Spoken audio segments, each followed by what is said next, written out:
Chapter 5, The Legend of the Bruce Brothers. Sometime while I was in the 8th grade, we moved again because our lease was up on the house we rented in Oak Park.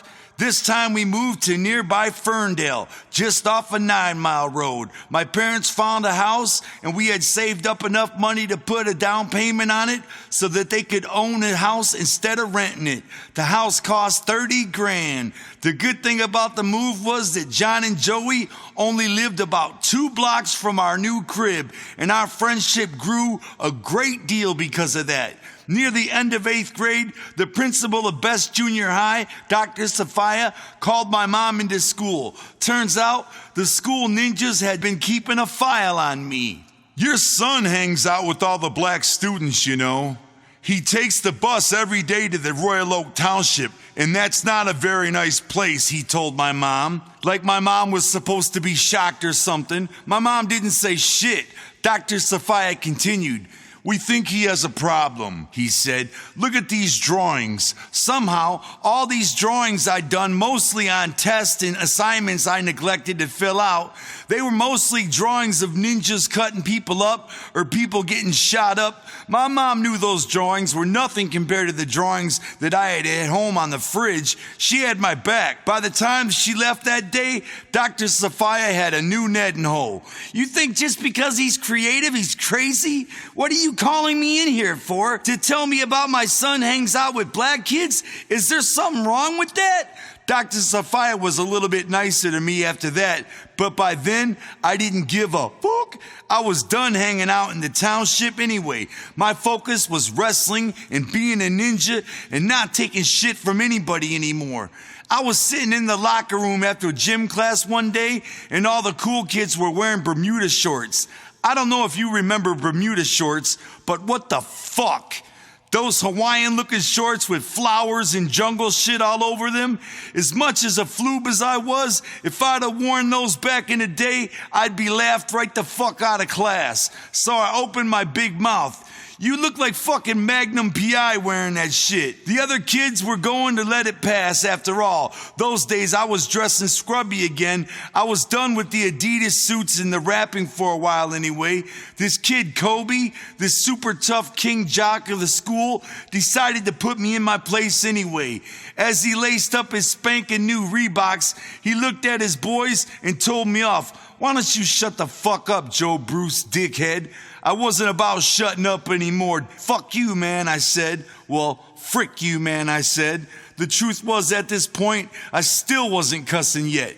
No matter what I write in this book about the things I said to people back then, just remember, the truth is I didn't start cussing until I was almost 18. Sometimes, when I'm remembering things I said back then, I forget that. Anyway, I walked over and BAM! I blew his mouth out right there in the locker room. One of the freshest moments of my childhood. This kid was a big jock, one of the tougher kids in school, and I punched him right in his square fucking chin. He had a big jock chin too, like he chews rocks, and I punched him right in his fucking jock ass chin. Why sit there and talk shit to each other, right? I mean, if it's going down, then it's going down. End of story. Why let him have a chance at first blow? I blew his shit right the fuck out before he had a chance to even respond.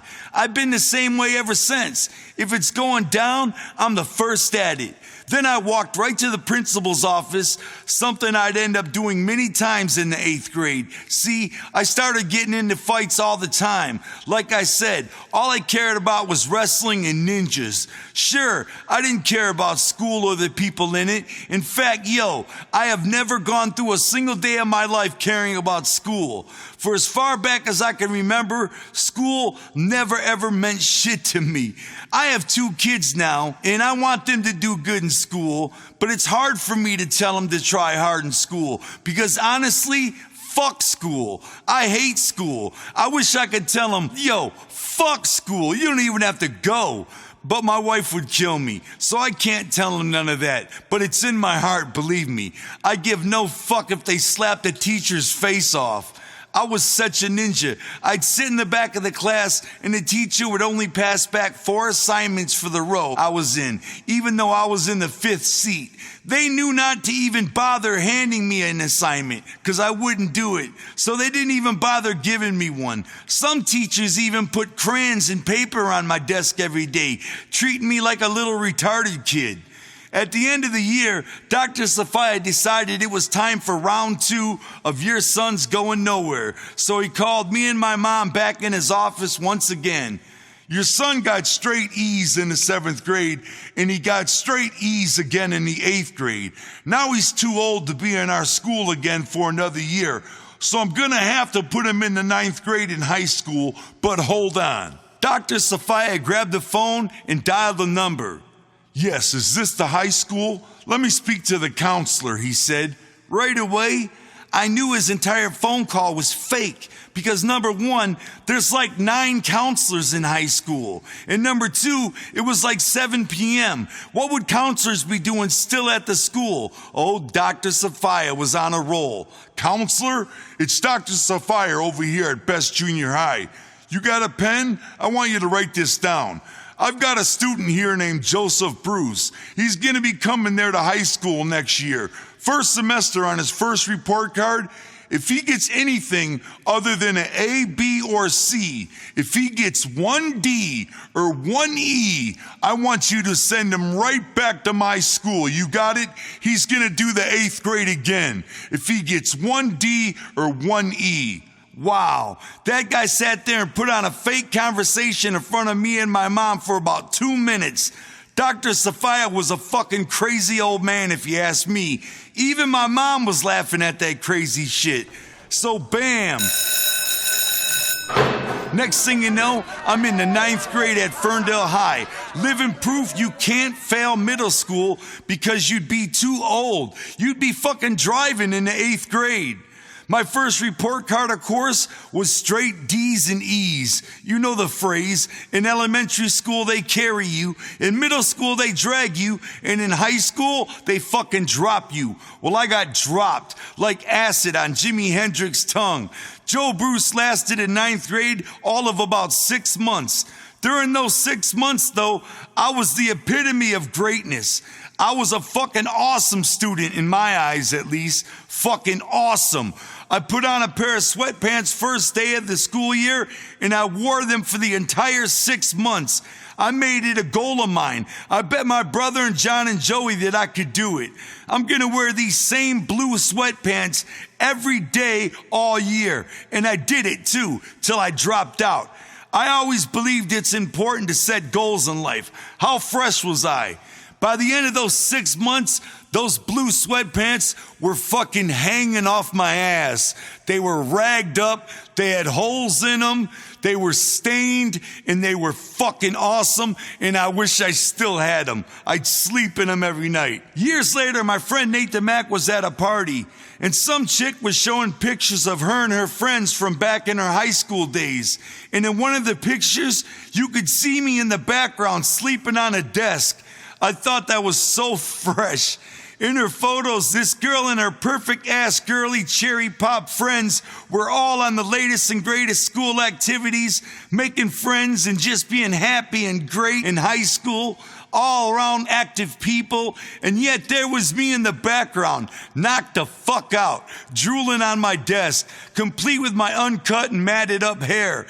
Little did any of them people know, or even care for that matter, but what I was really doing was learning the whole time. I was steady learning how to dream. That's how I look at it. Yeah, I was asleep dreaming about what bigger and better things were yet to come. I was late to class every fucking day. The only money I had was food stamps for lunch, and I had to walk way, way far away so nobody would see me spending food stamps. I'd walk to this party store that was at least 1.5 miles away from the school, and when I came back, I was always late. I just didn't give a fuck. I never did one assignment in high school. I gave absolutely 0 fucks. One day, a real high school counselor called me down to his office to voice his concern. I just want to know what happened, he said. At the beginning of the year, you were getting mostly A, B's, and C's on your test. Now you're down to D's and E's. What's happening, Joe? I was like, huh? I was getting A's and B's. Yeah, you were doing great. I sat there talking to this guy for like 20 minutes before he figured out that he was looking at Joe Bice's record. He realized his mistake and pulled up my sheet. Oh, you're Joe Bruce, he said. Then he looked at my grades. Get out of here. I remember this one kid named Noel.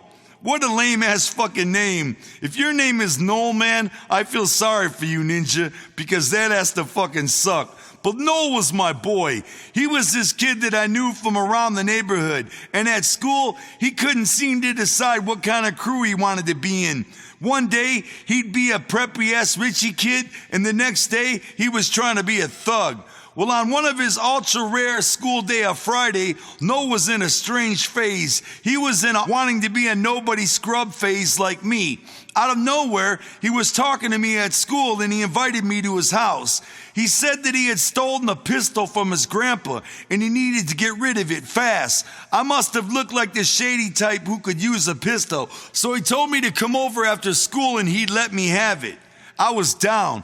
I went right over there after school. Within seconds, he came out with a gun and started cocking and loading it and showing me how it worked. I kept saying, yeah, I know that already. This kid Noel was insistent on showing me his pistol handling skills. Finally, boom! It went off right in his hands. I jumped up off the couch to check myself for bullet holes.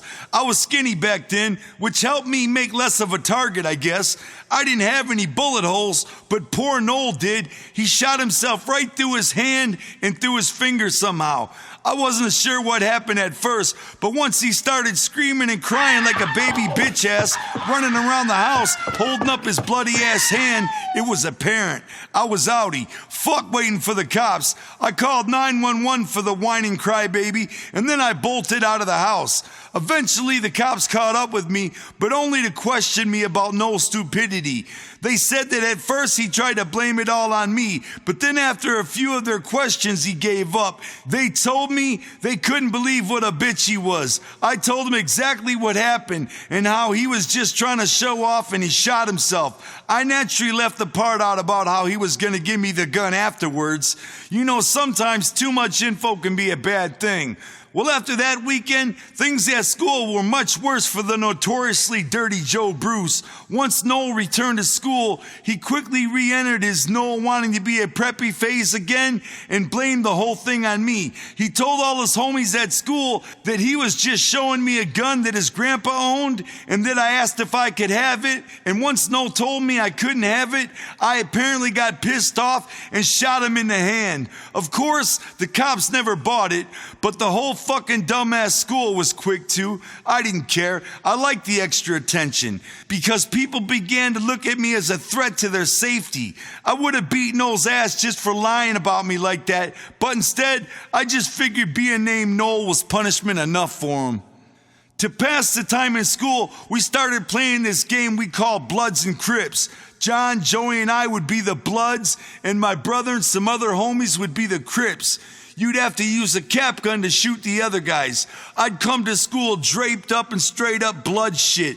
Red bandana, headband, red flannel, and my blue sweats. And just straight up draped, of course, head to toe with cap guns and shit. The kids at school were just like, what the fuck are they doing? We didn't give a fuck. One day I stuck up Nate the Mac, who was a Crip, and jumped on his ass right in the hallway. We teetered for a minute and then smash! We busted through a giant window near the lobby. The fucking security guards were too busy selling weed to the kids to even see it or who did it and to come after us. We got away with it clean. We even took our war out on the streets. Sometimes my brother and I would join sides. We'd pull up up on Joey's lawn in our car and burst in the door. With his mom there and everything, we drag him out front and give him the beat down. One time we were playing in downtown Royal Oak, one of the few northern suburbs with a lot of shopping and shit, where people are actually walking around. We had a big crew of like 15 ninjas. We were beating each other with garbage cans and shit, chasing each other through the streets. Someone must have seen us and thought it was real because they called the cops. Luckily, one of us saw them a ways off creeping down the street. There were about 10 cop cars with their lights off trying to sneak up on us. We bolted the fuck out of there and got away clean. I felt like a badass. I'd been through the township and now I was acting like I grew up in the fucking ghetto. NWA Straight Outta Compton was out, and with them rapping about how they're driving around in buckets, I thought that was the shit because I'd only ever been in fucking buckets. My suburban wannabe gangsterism was in full effect, and our old pal Mike Olson was about to wind up on the wrong end of the cap gun fire. My brother Rob still had all his Dungeons and Dragons friends back in our old city of Berkeley, but he hardly knew anybody in Oak Park. We Bruce Brothers never went to prom dances, get-togethers, or even half-ass being socially cool. My brother did once get invited to a real actual house party. Once upon a time, there was a party in Warren, Michigan, which is about 4 miles east of Ferndale. Some old school, longtime D&D homies of my brother knew somebody, and somehow they all got invited to come to the party. When he got there, he found the girl whose house it was on the front porch crying. My brother, being the honorable, sensitive type, asked her, "What's the matter?" "This is my house, and I just heard these guys from Warren are gonna come over, and I just know they're gonna start some shit because they always do. They're gonna destroy my house, and I'm gonna get in so much trouble." My brother was such a good guy with super honor that he was like, "I won't let it happen, I promise." That's the crazy part, no lie. I would have been like, "Damn, sucks to be you then. Hope I'm out by the time they get here." Not Rob. My brother's like a straight up movie character of honor. Not just to try to tap the poor girl's net neither. Honestly, just to help her. One of the lone Bruce brothers was ready to protect this girl's house like high noon or something. Well, when the bad guys got there, who do you think it was? None other than Mike Olson, our old homie. The very same kid my brother gave the giant transformer to before we moved to Oak Park. Well, I guess Mike had moved out of Berkeley as well, because he was now claiming Warren. Mike was chilling with a few of his new lame-ass Warren jock drinking buddies. My brother walked up to give him a dap on the front lawn and try to make nice right away. "Hey, Mike, what's up, man? You still got that flavor I gave you back in the day?" Too late. Mike Olson had already reached full puberty and turned into a dickhead in only a few years' time. "Fuck you and your toys," Mike said, like a straight-up open, blew-out asshole. Rob couldn't believe it. "What the fuck's your problem, Mike?" Mike puffed out his feeble birdie chest as his 15-plus homies walked up on Rob and surrounded him. "Fuck you, man," Mike said. "You want to do something?" Bam! Stars and a giant flash of ruthless pain suddenly enveloped Mike Olson's face, sending him into complete unconsciousness. My brother socked Mike Olson so hard, it knocked his grandpa Olson's dentures out. Mike's nose was broken into particles.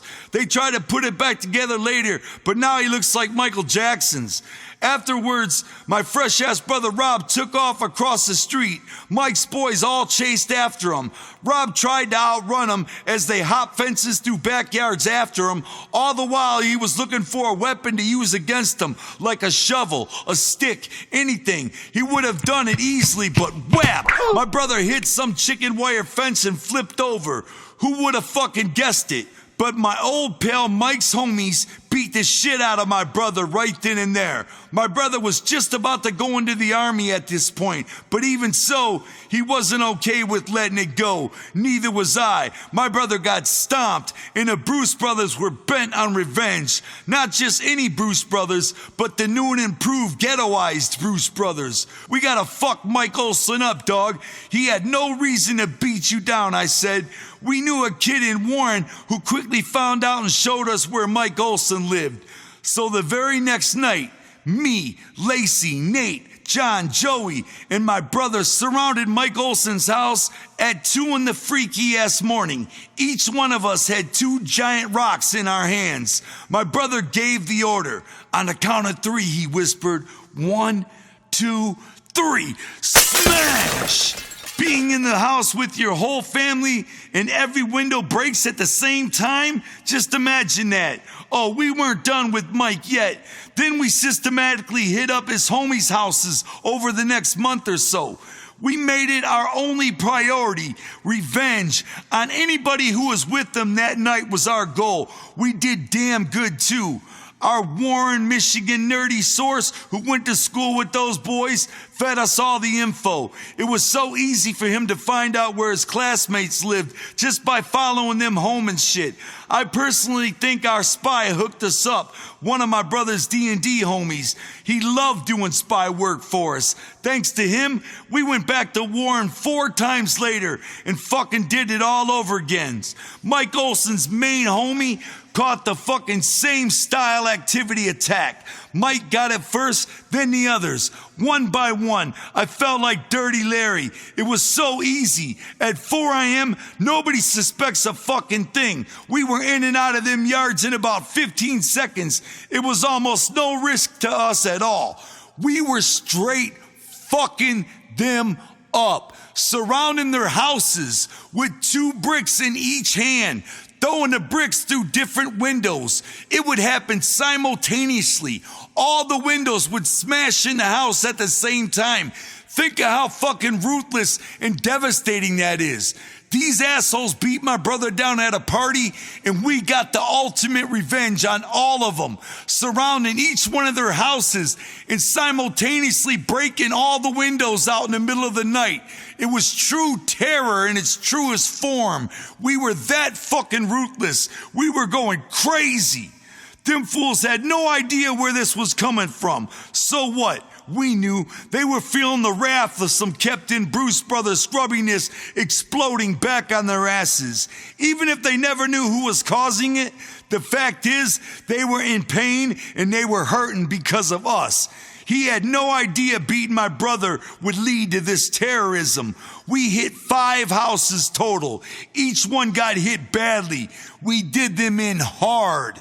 Soon, I came up with the ultimate plan for an insane attack that nobody would ever forget. I planned to straight up rush him and attack him and beat him down right in his own fucking high school. It was going down. That was the only place I knew I could catch him and pummel his face physically myself.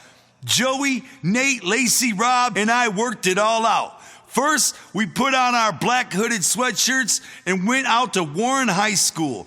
Then we called the school and acted like I was Mike Olson's older brother. I told the lady that I needed to get Mike's medication to him because he forgot it that morning. I told him it was very necessary that I see it and give it to him. They bought it and gave me his whole school schedule. They told me exactly what classroom he would be in at that time when we got there. We walked right into school and found his room. We all waited down the hall as we sent Nate to the classroom. The plan was to have Nate knock on the door and tell the teacher that Mike Olson was needed at the principal's office. We would then catch him and beat him down in the hallway. Nate was on his way to the room when he was suddenly stopped by some kind of fucking hall monitor lady asking him if he had a hall pass. I got super mad because this was fucking up all our plans. Plus, a couple of teachers were coming down the hall behind us. Fuck it, come on, I said. We ran right up in the classroom and tried to open the door, but it was locked. Joey and I kicked it in. The whole class just stopped and looked, which made it easier for us to locate our target victim. There he was, Mike Olson, just chilling, way in the back of the room. Fuck, why does it always have to be way in the fucking back? Fuck it. I couldn't reach him right away, but with the help of my crazy-ass crew, we fought our way to the back of the class and straight to his ass. The whole time I was screaming, I'm gonna fuck you up, Mike. Bring that shit, bitch. Don't hide. By this time, everyone was out in the hallways and people were pouring out of other rooms. The whole school was disrupted. Everything was chaos. People running around screaming, girls screaming, desks being flipped and overturned. We jetted like roaches. We all ran out of the school and we actually got away clean. To this day, I have absolutely no idea why the cops didn't just come and pick me up at home later that night. Nothing happened. No cops ever said shit to us about it. We never had any warrants, no warnings, or anything issued. Back on the streets, Mike Olson and his feeble family finally knew who had been raining hell on them as of late. Plus, rumors began to spread to levels never before seen about the Bruce brothers. People from his class were saying that they had seen me with a gun and that I'd come to kill Mike. People were talking about us like we were cold-blooded killers. Maybe the cops knew, only they couldn't prove a fucking thing. Maybe they'll take me in now after saying this. After that, we lay low for a few months before unleashing any more bottled anger on Mike and his poor fucking homies. They had a family boat in the backyard shed type thing and a nice RV for camping trips. That's all I'll say. They had a boat and a nice RV. For 2 years, understand this, for 2 long, solid years, we destroyed this kid's whole life. Every time we got bored, any night, summer, fall, winter, spring, for 2 years, any night we got bored, it was straight to Mike Olson's house for some late night damage. They were straight up terrorized for 2 fucking years. We started driving around his neighborhood, just rolling up on anyone who looked like they might be down with Mike's crew. We'd ask, hey, what up, man? You know who Mike Olson is? If they did, we would get out and beat them the fuck down right there on the spot. Then they finally came the day when it all ended for Mike, leaving him on a scared wreck and ending our campaign of terror on him. Rolling by his house in our car, we saw him actually walking home by himself. He was totally surprised as I jumped out the car, grabbed him from behind, spun him around and gave him a DDT. That's a wrestling move where you headlock your opponent and drop straight back so their head impacts with the ground first, right on the concrete sidewalk. He never ever saw who it was. Next thing he knew, he was in the hospital, all busted up. I could have fucking killed him. What the fuck were we thinking? What were we thinking? We were fucking terrorizing this poor fucking kid. Now as an adult, I can't fucking believe what we did to Mike Olson and his family. And by the way, the name has been changed. Thank God, or I'd probably get arrested. We fucking terrorized them! I'm telling you, we were insane. We weren't done growing yet.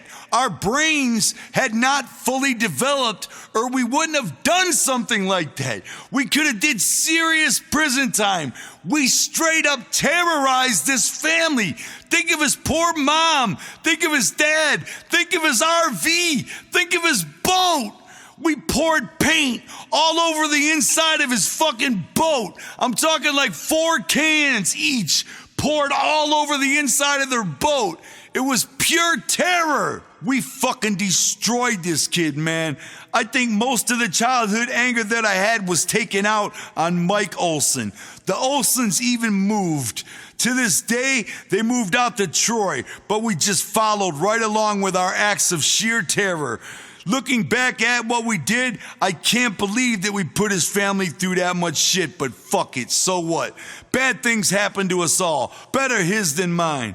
Bottom line, better him than somebody cool. Mike Olson was a dick. He should have thanked my brother for that transformer instead of dissing my brother. And he got his face punched for it at first, and then he got terrorized for 2 fucking years.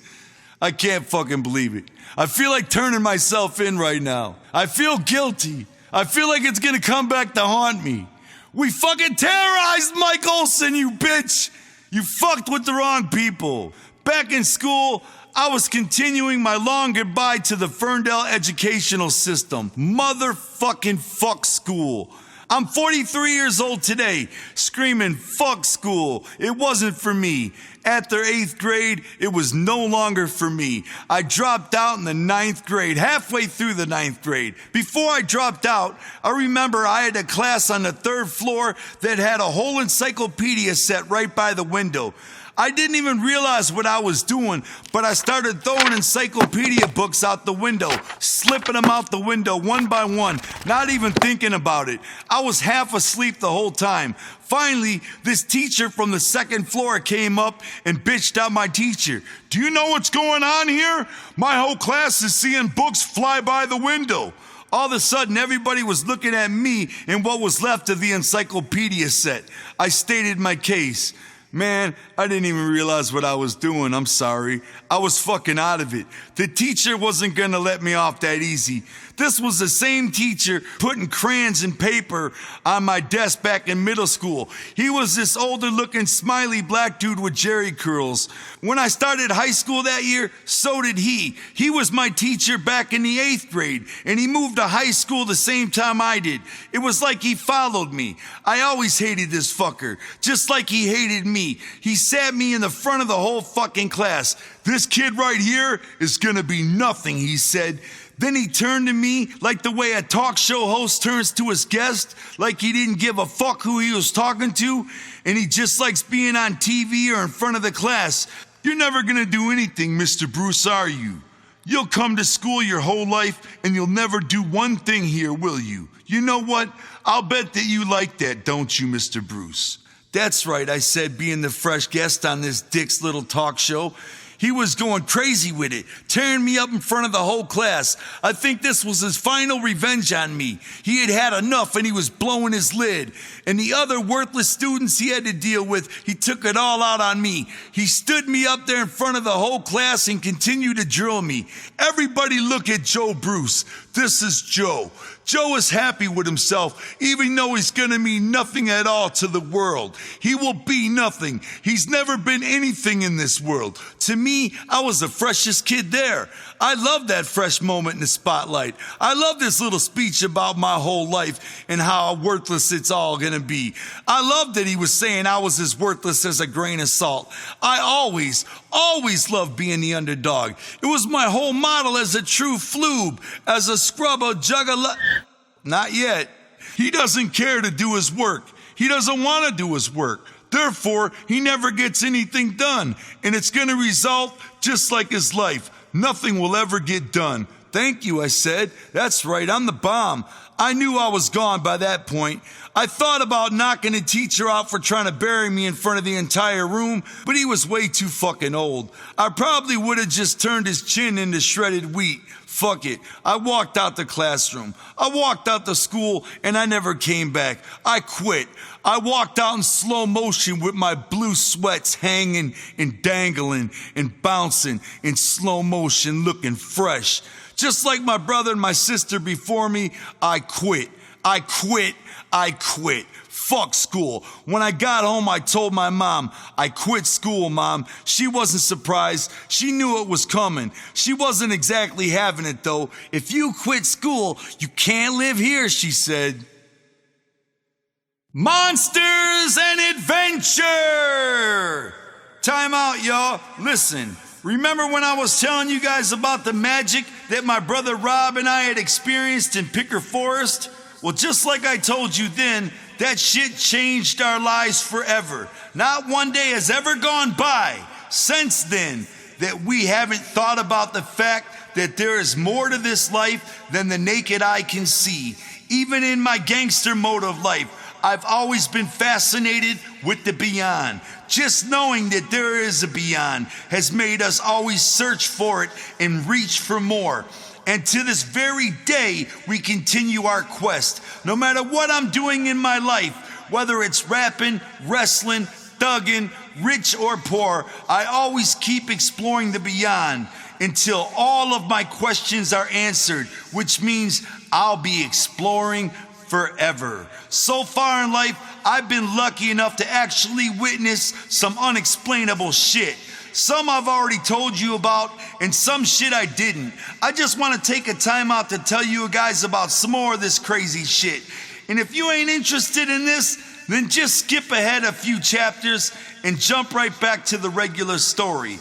I would have just slipped these two short little ditties into a regular chapter, but they don't really fit into the storyline we've been going by so far. So I just wanted to throw these in as a freestanding little bit of flavor. The bottom line is, with both these little stories I'm about to tell you, they are without a doubt part of who we are. So I put them in the story of the book. The first story I gotta tell y'all is The Road. As I was growing up in Berkeley and Oak Park, kids were always talking about this crazy road up in the northern part of Michigan. Man, the stories were straight out of a suburban legend. People said everything from an insane asylum to a slaughterhouse full of mass murderers was all on this wooded, dark road. All kinds of crazy shit. The stories made this one 9-mile stretch of dirt road out in the boonies completely terrifying. They said nobody had ever driven all the way down it without having to turn around.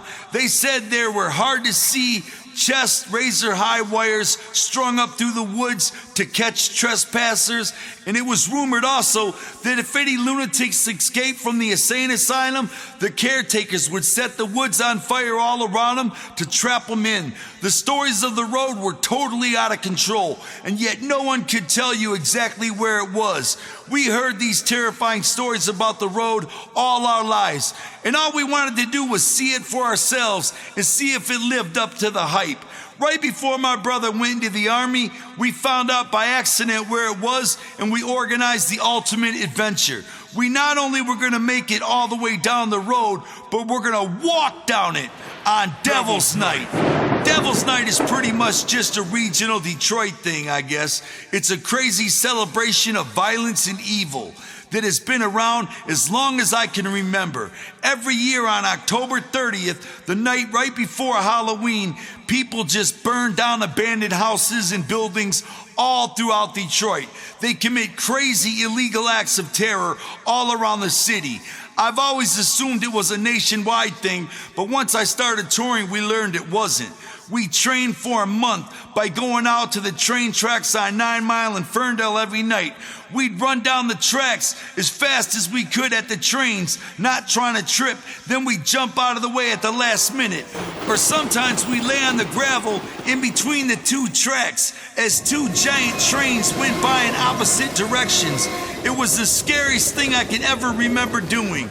For the mission, we rounded up 8 of the greatest adventurers we knew. Some we hadn't seen since grade school. We had Joey, Nate the Mac, Don, and a couple other kids. All these kids were geeks, losers, and nerds in school just like us.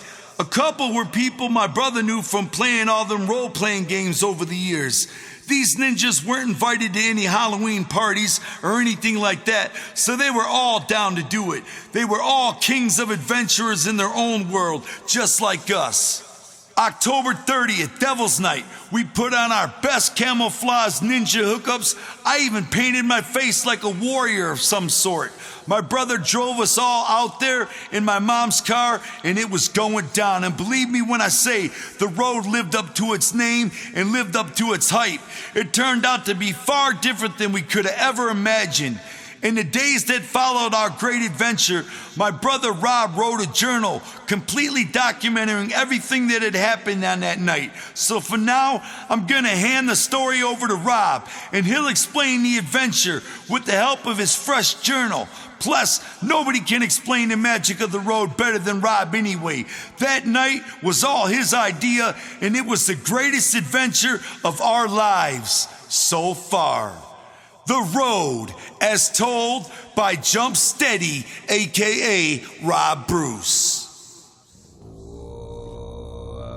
The greatest adventure that I've ever been on involved a road, but not just any road, the road.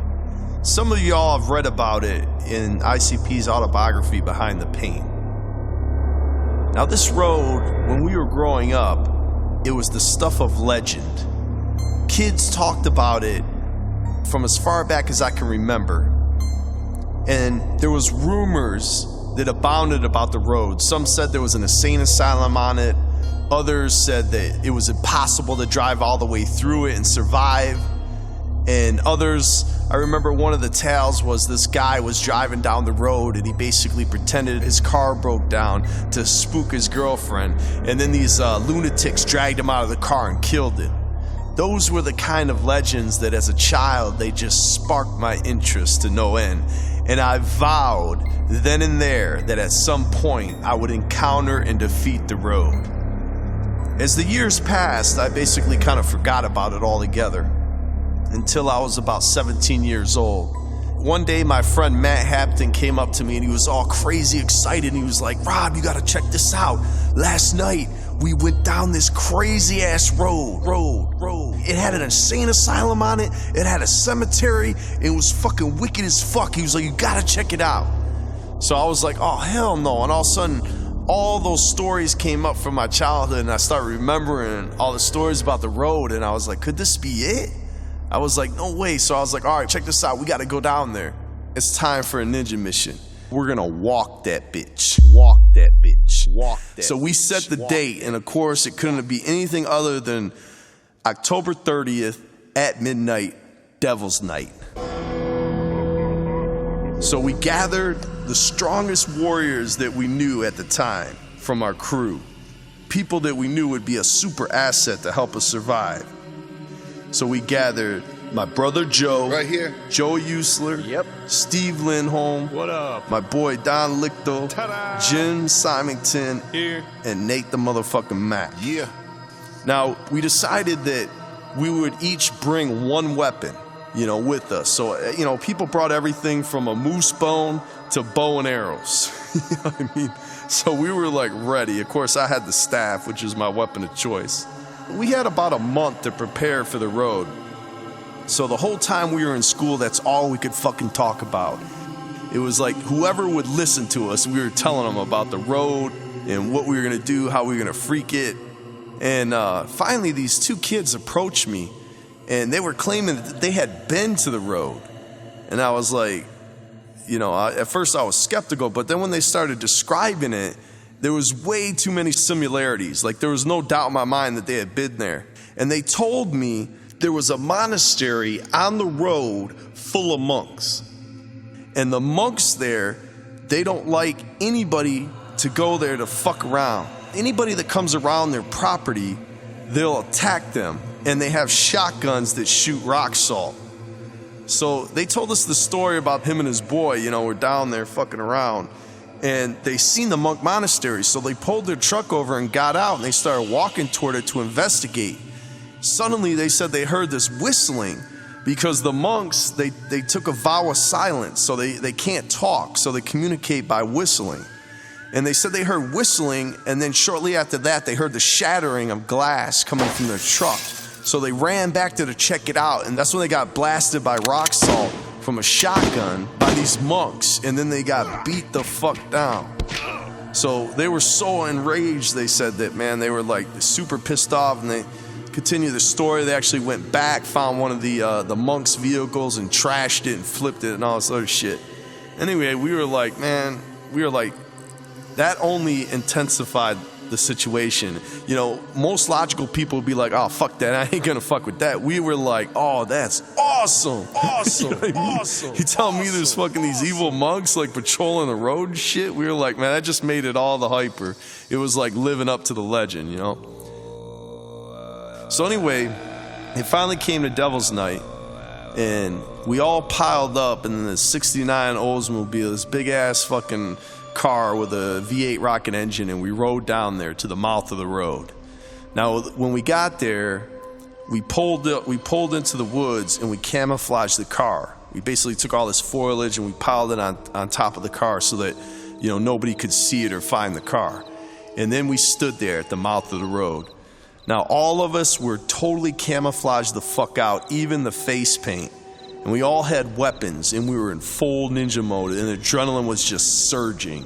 It was midnight, and it was completely dark, and we're just looking down at this long-ass fucking tunnel that's before us, just immense in darkness, and the wind is shifting, and you hear, like, loons in the fucking woods, and these weird animals and shit. And, being from the city, we're not used to that, so we're looking around like, oh, shit. You know what I mean? And, but we were ready. We were fucking more than ready. I think our whole lives we were ready for this moment. So we started walking into the woods. Now, the first thing that happened to us on the road was we heard a CB going off. So when we heard the CB crackling, you know what I mean? Like maybe there's like a lookout or a caretaker, you know, basically watching the road for like people like us that are out there like fucking around. So we ran into the cemetery. And I remember like the first thing I did was like we all kind of slid behind gravestones and we sat there and we were like completely still and silent. And we looked around and we were like, all right, look, check this out. I was telling everybody, we're just going to wait here. We're going to wait here until we see if the cops come or whatever, and we're not going to fucking move. Because we were like way deep in the cemetery. And I couldn't help but look over at the tomb that was the catacombs that was sitting in the middle of the cemetery. It was this big foreboding building. And I remember the story my mom told me about how she used to go there as a kid and knock on that door. And, you know, it was rumored they wouldn't survive if they did that. Anyway, probably about 10 minutes passed, but it seemed like 3 hours as we sat there waiting. And nothing happened. No car came, no nothing. So finally we were like, all right, come on, let's go. Now, walking the road is much, much different than driving it. It's, you just feel unsafe. You feel exposed to all the elements and like anything can happen at any time. And the woods are so dense and so dark that it's as if like if somebody was hiding in the woods, they could just reach your arm out and grab you. Like you would never see them coming. So the whole time you're like looking constantly back and forth, you know, over your shoulder, like expecting anything to jump out at you at any time. So you like, needless to say, we were gripping our weapons super tight, like white knuckle tight as we proceeded forth because we were super cautious. Now, the next thing that we came upon was the insane asylum. It was actually lit up. There was lights shining at various points throughout the woods. Like they were probably about, let's say 50 feet apart. And so there was this fence that ran along the road on the left side that housed the insane asylum grounds.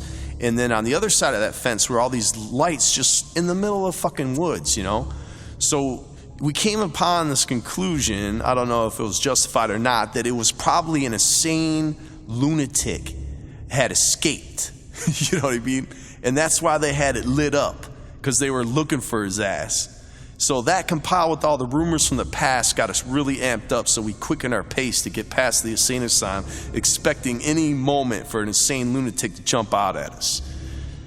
We crossed past the insane asylum. Luckily, nothing happened. So then, the next thing we saw was what can only be described as an old, ancient World War II bunker. It was shaped like curved, like a big curved building.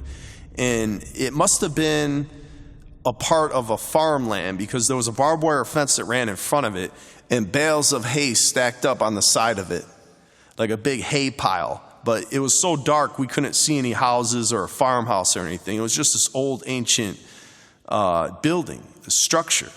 So I said, look, I'm going to check it out. You know, I told everybody I'm going to check it out. They're like, all right. So I hopped over the fence and I started walking toward it. And that's when something huge moved in the darkness. And I looked up. I was like, my mind started flipping because I couldn't understand what I was seeing. But it was this giant form suddenly moved to face me. And I'd seen its eyes glistening in the darkness. And it was huge. So I looked at it. And then my mind started registering what it was. And I screamed out, "Boo!" as loud as I could. Because all I saw was these fucking horns. So I thought the thing was about to charge me. It was this giant fucking beast in the middle of the woods in the darkness, you know, just in this, like, by this building. And I thought it was about to rush me, so I started running. And I flipped over the fence like, I don't even know how I did it. It was like a ninja flip. Like, my adrenaline was going so fast, I was just like, "Pah!" And I was over that fence. Anyway, we started looking to try to see what the fuck it was, and it ended up, it was a fucking cow. Now, I didn't know this, but, you know, being from the city and stuff, but, like, some cows have, like, these small horns on their head, you know? So once I determined it was safe, I kind of went over the fence again. And then the cow was like moving slowly away from me. That's when I started hearing all the moo sounds coming from all the cows that were packed in the infantry style building that they were in. So I got real close to it and looked in, and it looked like there was like 100 of these cows just all packed in there. I mean, maybe that's exaggeration, but there was a lot of fucking cows just packed in there. So I went back to my crew and I said, look, test the bravery. If we're going to survive the road, if we're going to be able to continue this mission, we have to fucking test ourselves right now. We each have to walk through that barn. So they were like, all right, bet. So we all hopped the fence. We went up to the fucking, the structure, and we started to slowly walk through in the dark, packed with cows.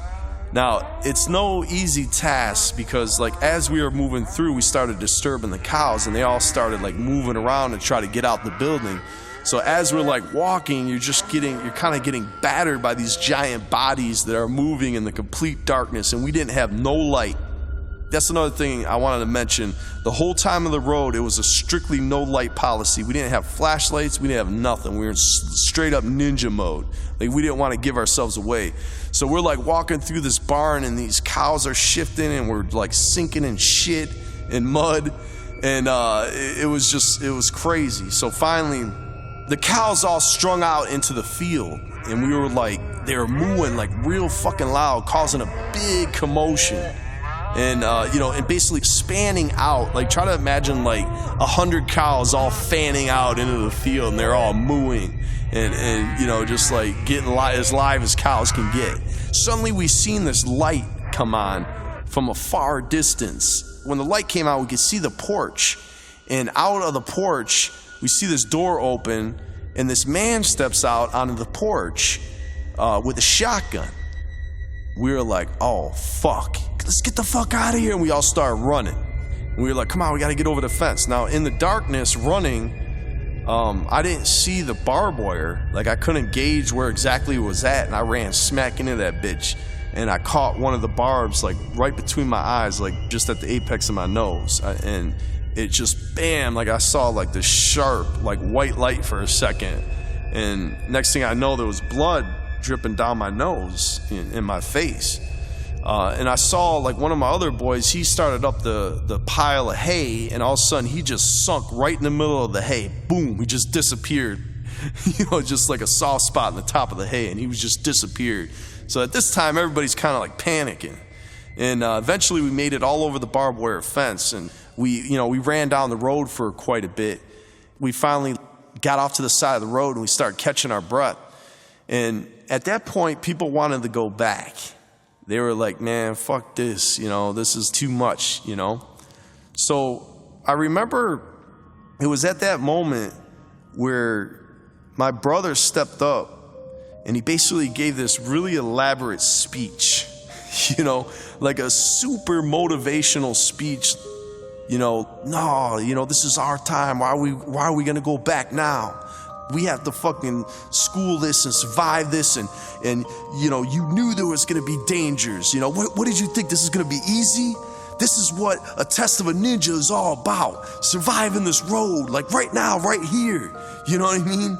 You're just gonna go back and fail? And he was just like, fuck that, and he was just getting all worked up. So when he gave that speech, everybody kind of inspired everybody again, like my brother was always real good at that, like hyping people up, like, you know what I mean? So, of course I stood by him, you know what I mean? They're like, man, you're all fucked up. You're bleeding from your nose and shit. And I was like, man, this ain't shit. There was no way, no question. There's no way I was going back. So we continued further down the road. We traveled about a mile or so more down the road. And we were coming across this bend in the road, and that's when we heard it. It started really far away off in the distance, almost like outside of your hearing range. And it sounded almost ghostly, and it was a whistle.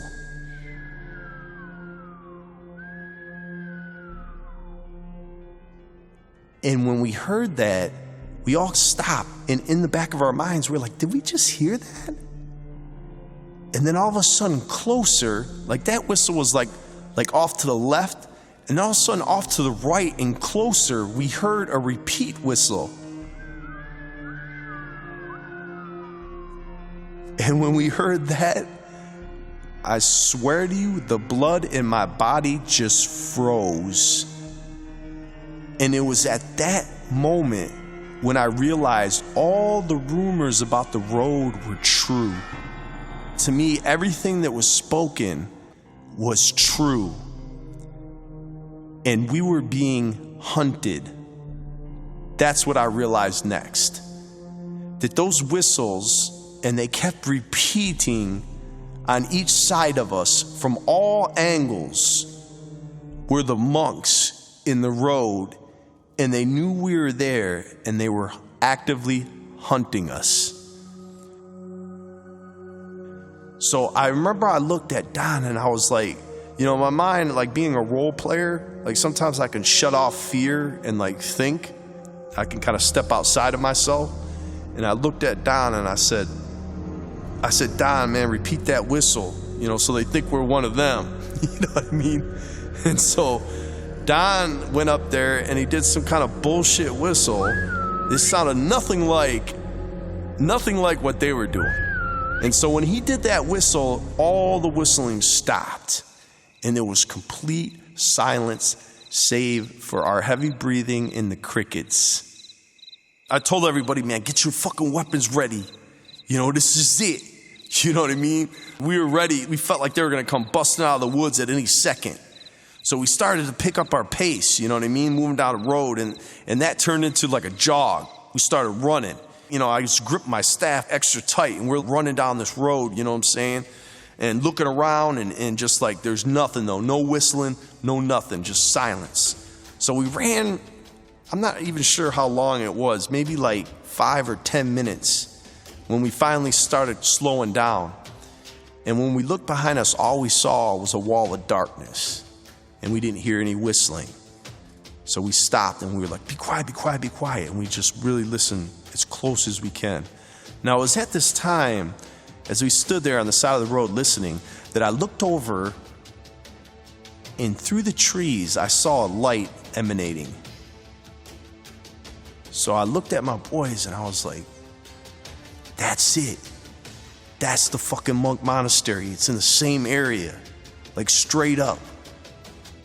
We're right on top of the monk monastery. We left the road and we started cutting through the woods. And we came upon a barbed wire fence. So we hopped that, went about 10 more feet, another barbed wire fence. So we all hopped that and we kept going real quiet as we possibly could be. And when we got close to the wood's edge, we all dropped down and started low crawling all the way up to the edge of the woods. And we looked down. Now, the monk monastery, the stone building with the jagged edges, the jagged rooftops was all lit up. And there was a clearing, like they had cut all the trees around it for about 100 feet in all directions. And it was in the middle of this field that kind of bowled down. So the monastery was at the base of this bowl type effect, like the land sloped down toward the middle. It's kind of as if a big meteor hit there and left a big crater. That's kind of how it was, but it was like grass. And it sloped down, and there in the middle was this stone monastery. Huge. And the tops of it were jagged points, and it had vines growing up the sides of it. And there was a gigantic window. It looked like a giant church window in front of it. And there was a little shed along the side of it. And so we looked down at this monk monastery, and as we watched, we can see through the giant picturesque window, there was some sort of ceremony going on. There was a monk in a brown robe, and there was a man in front of the window. And the man was standing there with his head bowed, as the monk looked like he was blessing him. And the man was just dressed in normal clothes, like jeans and a t-shirt. You know, but he was like kind of bowing there, and the monk wearing the full-on cowl with the hood was like blessing him. So we were like, in awe as we watched this, and clearly they couldn't tell we were out there. I mean, we were like far away from where that was happening. The only reason we could see it is because inside the window were like hundreds of candles that were all lit. So we stood there and watched it for a while. And then finally the monk and the man left. And I told everybody, I said, test the bravery. And they were like looking at me like, oh shit, not again. And I was like, look, everybody's got to go down and we got to at least touch the monastery. Like, if we don't do this, we're fucking straight up bitches. I was like, you got to do it. So they were like, all right, bet. So I started down the hill and I low crawled all the way down that bitch. Now, this is even before I joined the army. But I'm going to tell you what, man, I was like the best low crawl you ever seen. You know, stay low to the ground, and it was sloped down, so it was pretty easy actually to slide down the hill. And I got all the way down to where the shed was, and I stopped and I looked and I was listening to see if anybody was in there. And I didn't hear anything. So I kept low crawling all the way up to the building and I touched it. And then I started hightailing it back. Now, as I was going up, I saw everybody else coming down. Like when they seen like I had made it safely, everything was good, they all started running down, like not even trying to fucking front or low crawl or anything. And they just went all the way down to the base of the monastery. And I came back up to where, close to where the barbed wire fence was, in the same position, and I got down and I was watching them. Now these motherfuckers, man, they were running all the way around that bitch, looking in the windows and just like no fucking care at all, you know what I mean? I was like, oh shit, what the fuck are they doing? So then, after about a couple minutes of that, like just kind of like everybody going crazy, losing their mind, everybody started running back up. So when they got back to my location, they all kind of plopped down, they were out of breath and everything. I was like, whoa, what's going on, man? What are you guys doing? And everybody had a story. They're like, oh man, it's fucking crazy. I fucking looked in. I think it was Don. He was like, I looked in, I seen this fucking monk. He was walking down the fucking hallway butt-ass naked. I was like, get the fuck out of here. He's like, yeah, man, he had no clothes, just walking down the hallway.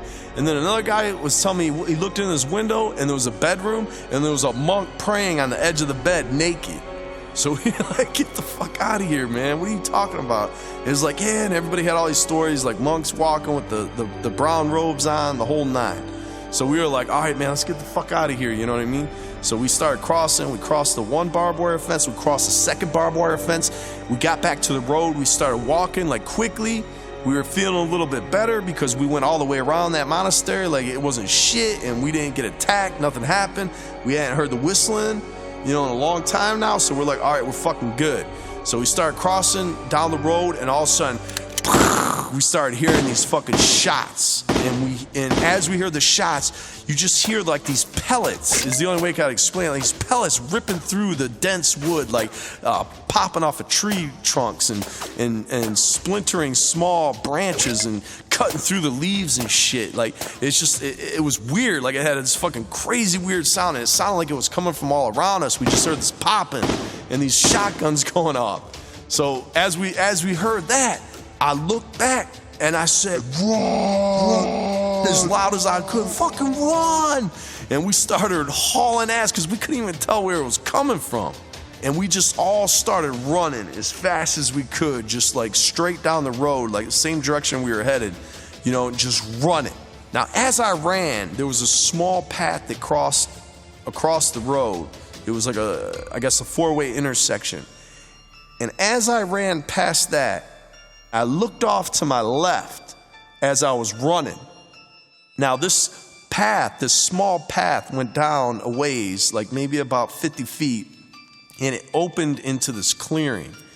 And in the clearing, I saw about 4 or 5 pickup trucks in a circle on the edge of the clearing. And there, standing in the middle of the clearing, were these monks.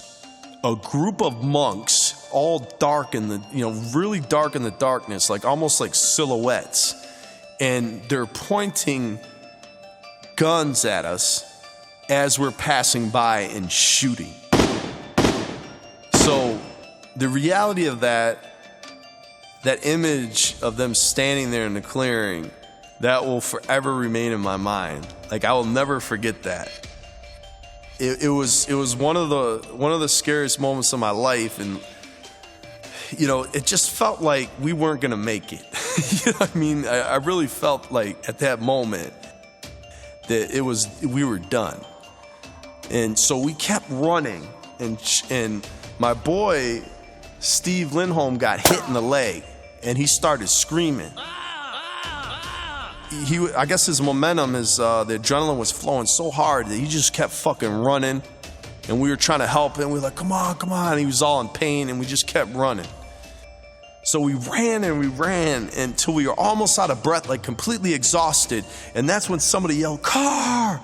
And we looked back, and sure enough, coming down the road from the same direction we were running from, we saw a set of headlights that were coming at us. So we all ditched to the right side of the road, and we got deep into the woods, and we dropped down.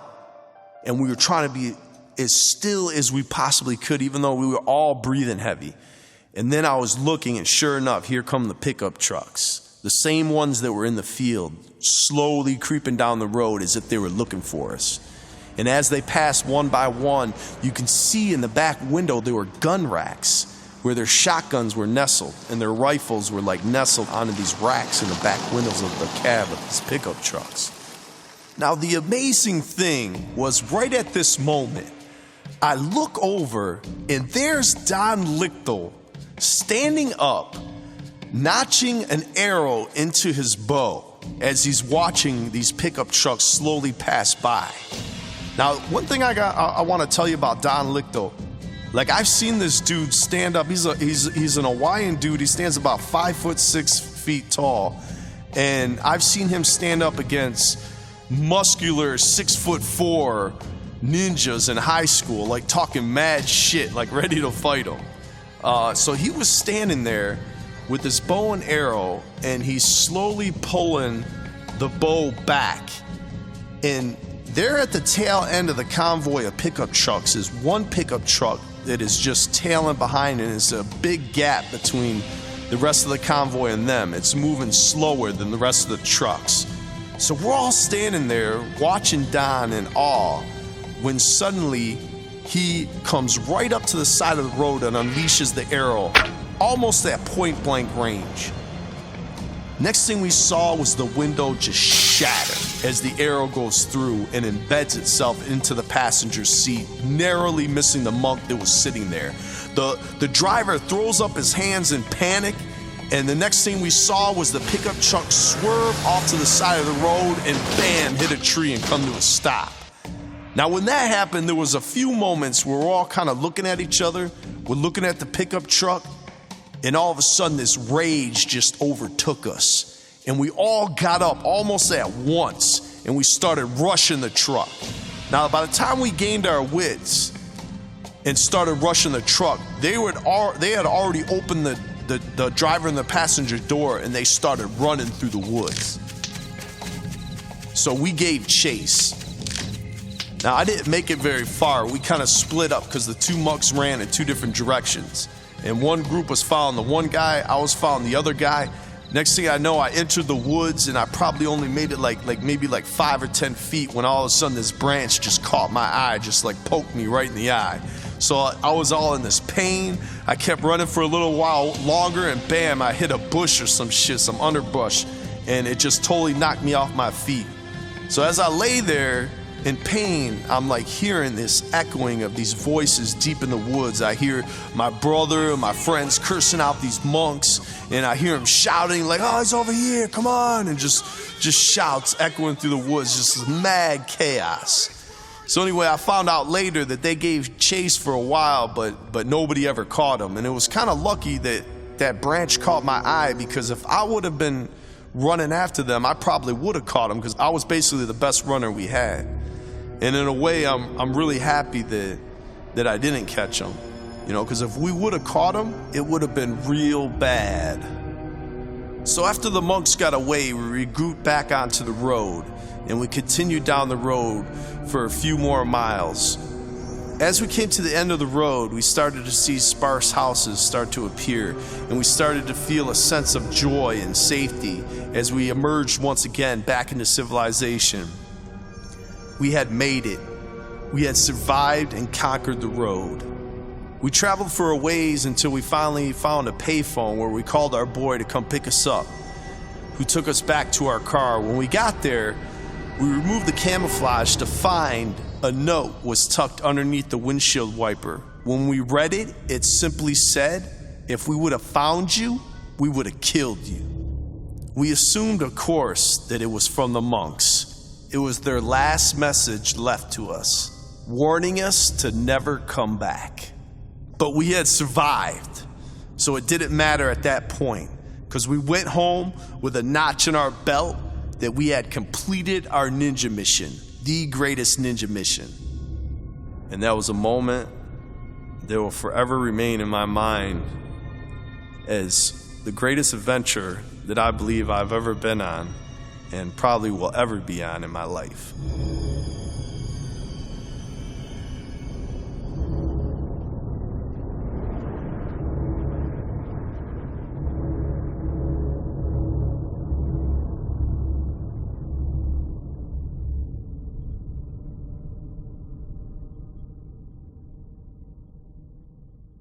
This next adventure story ain't as dramatic, but it's more terrifying for me personally. This happened about 2 years after the road. Now, like I said before, and I have to say again, a day doesn't go by that I don't think about this beyond shit, especially the monster. Only I witnessed it, and only I know that it was real. Other people might believe me, but you really would have to see it to fully believe me. I fucking saw it, and I'll never ever forget it. Please don't think I'm crazy by telling you this shit. The chances are lots of people have probably seen something like this during their lifetime, but only I am stupid enough to run around telling people about it. Anyway, here it goes. The monster.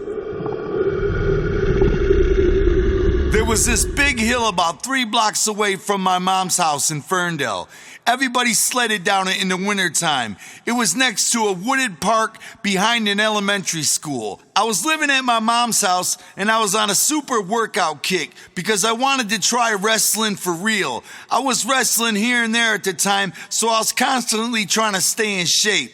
I was in this weird phase where I would be comfortable in bed and something in my head would tell me, get out of bed right now and run to the top of that hill because you never know when your house is going to catch on fire and you're going to have to come right out of a dead sleep and save your kids or something. It seemed like it was wearing on me, and when you most got comfortable, you would have to be most prepared to just up and ninja out and boogie all of a sudden. Just like when I was a little kid and that guy my mom was seeing decked my ass when I was sleeping naked. I should have been ready for anything. And now I was preparing myself to be ready for anything. When you least expect it, be ready to jump up and fucking fight. My brother was in the army by this time, so I was thinking he's probably going through some tough shit like this every night. Why shouldn't I? So listening to that voice in my head, getting out of bed and running down a few blocks and up that hill was like my own version of basic training.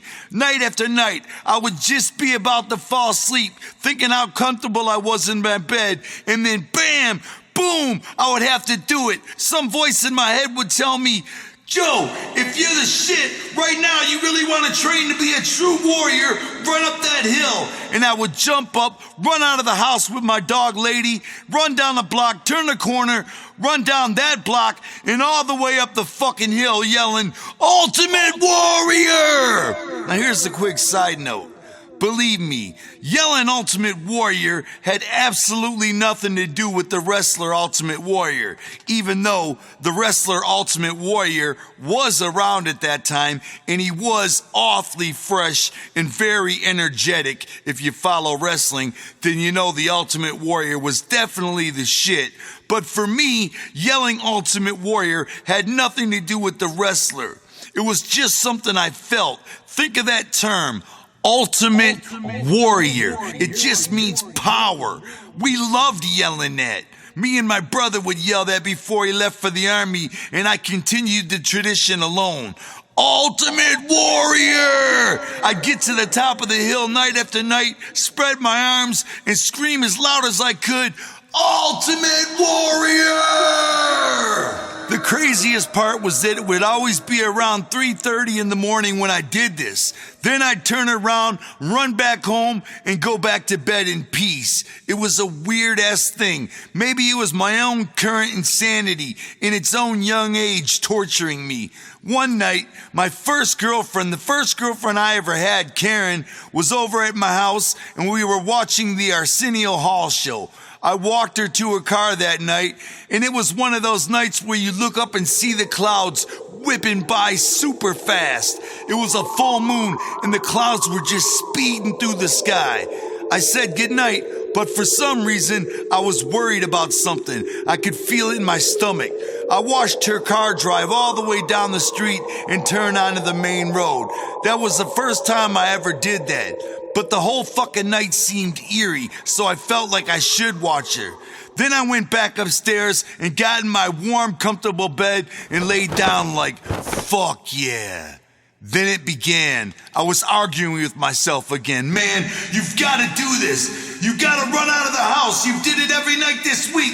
There's no reason for you not to do it tonight on this extra cold and scary stale-ass night. You've proven yourself 1,000 times already. Do it tonight. Tonight's the ultimate night. That fucking voice in my head. However, it was like, Joe, if you do it on this night, you don't have to do it for a whole week. You'll have schooled it harder than anybody else you ever knew if you just do it tonight. Do it tonight and you're the best. Boom, that was it. I called my dog Lady and we were out the fucking door. God, I wonder what happened to that part of me now. Now I'm just lazy fucking bum laying in bed. Nothing will get me out of bed. No kind of motivation will get me out of that fucking bed. Once I'm in it for good. I don't give a fuck if the house burns down around me. I'm staying in that bed.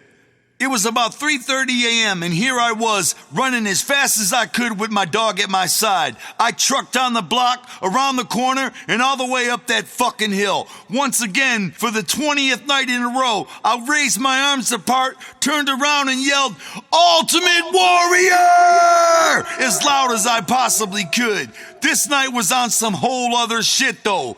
Right in the middle of ultimate war, a giant gust of freezing cold wind blew me back. My eyes instantly filled with water from the coldness. Something, either the wind or the cold, something was holding me back. I was filled with chills just like I am right now telling you this. I had to conquer it. I raised my arms again and yelled, Ultimate Warrior! As loud as possible. Then, to super school it, I grabbed my fucking dog, got behind her, and raised her paws up facing the wind and yelled it again. My dog thought I was crazy, but we were yelling, Ultimate Warrior! I was scared though. Something was wrong. The wind had slapped me too hard for it to be natural. I ran down the hill and halfway down the block and then I stopped to catch my breath. Winded as fuck. I finally felt safe. Besides my dog and I, there was something else there. I could sense it. I turned around and looked toward the end of the block, through the patch of trees under a streetlight. At first, I thought it was a giant branch falling from the wind or something, but this shape kept moving. It was just walking through the patch of woods, lit up by the streetlight. Then it stopped. As if it noticed me. We stood there, both motionless, looking right at each other, with only one city block between us. It was only a second-long stare down, but it felt like an hour of pure terror on my end. Booyah! Then it took off, through the trees, right at me. Now listen, y'all, I call it a monster because it wasn't a dog or a person or anything like that. It was a fucking monster. Its legs were straight and it got wide at the bottom where its feet would have been, like it had bell-bottom pants or something. Its arms were long as hell and they hung all the way down to its knees. It wasn't a fresh-ass Hollywood-looking monster or anything like that, but it was gonna fuck me up. It was a fuck-me-up monster. Nonetheless, it ran out from under that light completely, and I could see it was taller than the stop sign next to it, running with its long-ass arms swinging. Each step looked like he cleared about 10 feet of ground. Now, God bless America, as Joey would say. I was fucking gone. I was outie like a bullet. I turned around and I guarantee you I beat any speed record set by man. Any Carl Lewis or Ben Johnson or Robert the Bruce ever set. I was running so fucking fast, I remember my toes were just straight up skipping off the cement. They were barely touching the ground. My first thought was to run up on people's doors and start banging. Then I thought, no, I'll be dead. What are they gonna do for me? By the time they come to the door, I'll be fucking dead. Before I knew it, I'd run around the corner, up my block, and my dog wasn't nowhere to be found. I didn't care about my life at that point. My dog meant more to me than anything else, and I was willing to die for him. I stopped running, turned around, and frantically yelled, "Lady!" A half second later, she came flying around the corner like she'd seen the monster too. She was running faster and yelping louder than me. With my dog safe, I wanted to live again. I wasn't willing to die anymore. Fuck that. I was back to running at light speed again. I got to my house and laid down behind the couch underneath the window. I was so fucking scared. I was gonna scream for my mom to wake up, but once again, what's my fucking mom gonna do? Shoo the monster away with a broom? I just laid there holding my dog under the window getting ready to die. I didn't want to move out of fear it was outside and it would see me moving in the house and therefore know where I was. I slowly low crawled army style and reached up, knocking the phone off the wall. I called Nate the Mac. "Nate, get the fuck over here right now!" 5 minutes later, Nate pulled up on my lawn with the sawed-off shotgun he found in the crack house after a police raid. I jumped in his car and told him, "Go, go, go!" He didn't know what the fuck was going on. He thought my phone call was about some fighting shit again. We went to his house, and I stayed awake another 40-something hours in a row after that. No lie, y'all. I told him all about it. I don't know if Nate ever believed me, but he could see by the look in the eyes and the fucking pale in my face without clown paint that I was fucking terrified. The blood was gone from my face and I looked like Michael Jackson. I was just fucking screaming scary. The story here isn't about what I actually saw or what happened to me because 999 people out of 1,000 are not gonna believe me. I can just hear Maxim magazine now. So let me just try and explain what it was I might have saw. My brother Rob had two theories of his own which made the most sense. Number one is this explanation. It was the one that I believe explains what happened. Now, I know what I saw, and I know that it was from the beyond. It was pure magic. Here goes the believer's explanation. Because Michigan is so famous for being old Indian territory, that hill I kept running up might have actually been an ancient Indian burial ground of some kind. So by me running up there every night and screaming the words, "Ultimate Warrior," and meaning it from the heart, I might have unknowingly challenged some kind of warrior spirit. By me doing this night after night after night, perhaps it had finally had enough and came to do battle with me. Once it saw me run like a feeble bitch-ass coward, it realized I was only a weak-ass mortal human and it left me alone. That's the first explanation of what the fuck it probably was. Number two, this is the more logical explanation for you haters out there. I hate this explanation because it's the one everybody chooses to go with, and to me it's the one that's probably the most bullshit. But the people who live near that hill probably got woken up by me yelling that ultimate warrior shit every fucking night. Maybe they got pissed off about it. So maybe some guys decided to get back at me by making a giant monster costume to scare me with. Maybe the people making the costume had great skills and major monster making effects in their basement. So I guess maybe, just maybe, they decided to go ahead and spend $10,000 or $20,000 on the gag and really do it up.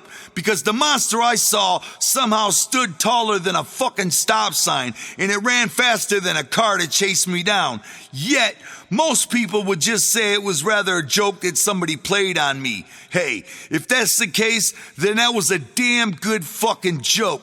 Damn good, because I still got the poop stains in those drawers wherever they're at. When something like this happens to you, then you realize how much more there is to life than meets the human eye, and how insignificant everything really is. When something from out of this world chases you like that, you realize how much more there is really going on out here. Pretty much every time I'm depressed about something, like a record flopping or something, I think about that. I think about the monster, and I realize how small my problems actually are, and what I'm really gonna have to face when I die. Then the adventure is really on. When you die and cross over to the beyond, that's when shit really gets poppin'.